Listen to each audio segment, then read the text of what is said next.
Ассаламу алейкум ва рахматуллахи ва баракату. Начнем с воздаяния хвалы Всевышнему Аллаху. Альхамдулиллахи Раббил Аламин. Вассалату вассаламу аля Расулиллах. С восхвалением посланника Аллаха, аля асхабика аджмаин, его асхабов и всей исламской уммы. Далее. سبحانك اللهم وبحمدك نشهد أن لا إله إلا أنت نستغفرك ونتوب إليك والسلام عليكم ورحمة الله وبركاته. По интернету какой-то кумык, тюркоязычное население, это населяющее Кавказ и предательски заселившиеся наши села, города, стерев 80 с лишним сел с лица земли и могилы, и на них построив свои поселки кумыки, даргинцы, лакцы, лезгины, аварцы, населяющие Ауховский округ Чеченской Республики, несут наглую ложь, на которую я вынужден ответить. К сожалению, наше милосердие, милость и наше благородство и другие хорошие, все хорошие абсолютно у чеченцев качества, воинственность, мужество, преданность и самопожертвование привели сегодня к тому, что некоторые народы, либо представители этих народов, позволяют себе говорить то, что им нельзя говорить. А нельзя это говорить в силу того, что эта ложь может привести не то что к наказанию в судный день,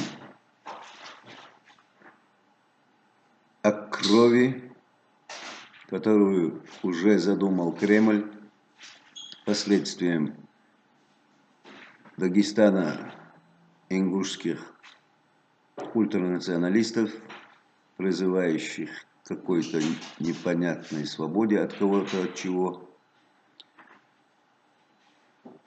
Мы в лице меня и Всевышнего Аллаха боремся с этим. Есть люди, помогающие. Хотел бы дать четкий, ясный ответ от ученых, мореплавателей, лингвистов, историков, которые в те еще времена, когда Каспий и Чечен-остров населяли мы, от Астрахани до Чечен-острова, Армении не было, это тоже территория чеченцев, кусочек Грузии с левой стороны наш, переданный им. Об этом, обо всем, может быть, потом. Далее. Я хотел бы вам привести факт того, что вы были нашими рабами. Ваше рабство заключалось в том, чтобы служить нам, не как великому народу, как у евреев, а как хозяевам Кавказа. Потому что эта земля была наша. Она и есть наша. Она и сегодня наша. И сегодня мы наместники, хотя Кадыров, он и является и аварцем, но он себя считает чеченцем. Это хорошо. Далее я начинаю зачитывать сочинение Платана, Зубова, часть 2 СПББ в типографии Конрада Венгебера, 1835 год, страница 140. В статистическом, этнографическом, финансовом и торговом отношениях. Вот это сочинение. Он пишет. Это не он пишет, я потом сделаю большой ролик. Средняя черта линии, она начинается от Екатеринграда и продолжается до юго-востока к направлению реки Терека. Следуя по дороге, ведущей в Грузию и достигнувшей до Владикавказа, идет параллельно Кавказскому хребту до реки Сунджа.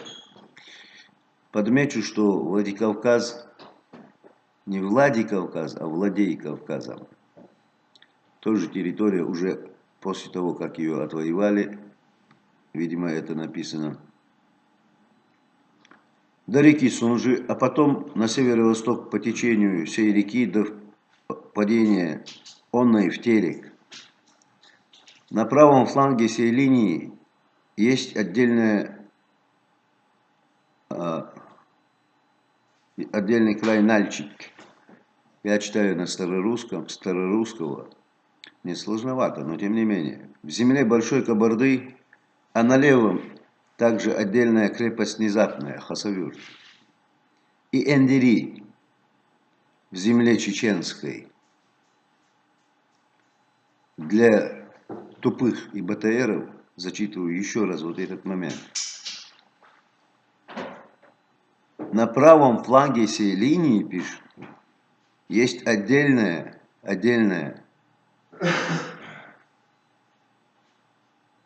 крепость, скорее всего, я неправильно сказал, Нальчик. Нальчик был крепостью, потом стал, видимо, городом. Так правильно я понял. В земле Большой Кабарды. А на левом также отдельной крепости Внезапная и Эндери в земле Чеченской. Вы поняли? Так что закройте свое табло и живите тихо, мирно, кумыки. Мы вам не враги, мы вам дали землю, территорию с левого берега Сулака и с левой стороны, чтобы в Аксае вы жили. Но вы приступили к границе в тот момент, когда чеченцы отступали на те территории, в которых сегодня они находятся, и было сожжено все вашими руками и руками дагестанцев, которые предали чалмалинца по национальности имама Шамиля.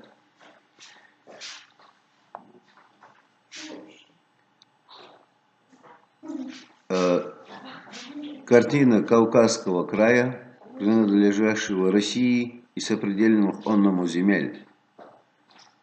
В историческом, статистическом, этнографическом, финансовом и торговых отношениях. Называется «Сочинение Платона Зубова». Часть 2 СПБ в типографии Конрада Вингебера, 1835 год, страница 140.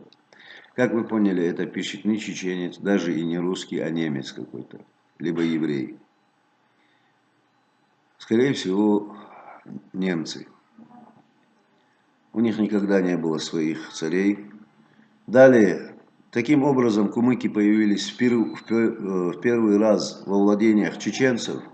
Им дозволено было пользоваться землями только по ту сторону Аксая, и чеченцы взяли с них обещание тогда никогда не переправляться через эту реку, но впоследствии времени кумыки постепенно исподволь завладели чеченской плоскостью, отчего она и носит поныне теперь название Кумыкской. Кумыкской плоскостью и до сих пор туземцы считают только пространство между левым берегом Сулака и правым Аксая.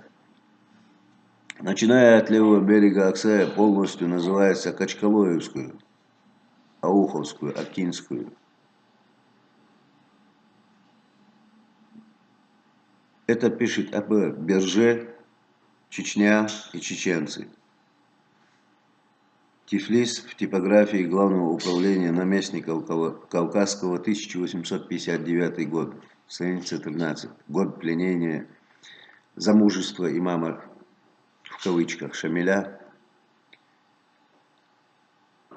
Вот. Далее я вам зачитаю остальное позже. Убедительная просьба, кумыки, закройте свой табло и успокойтесь. Вы продали нас в 90-е годы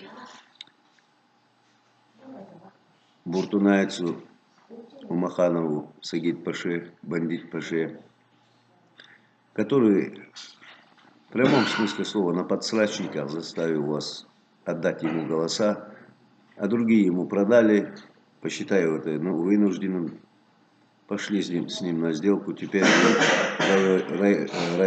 районы пытаетесь. Салам алейкум ва рахматуллахи ва баракатух.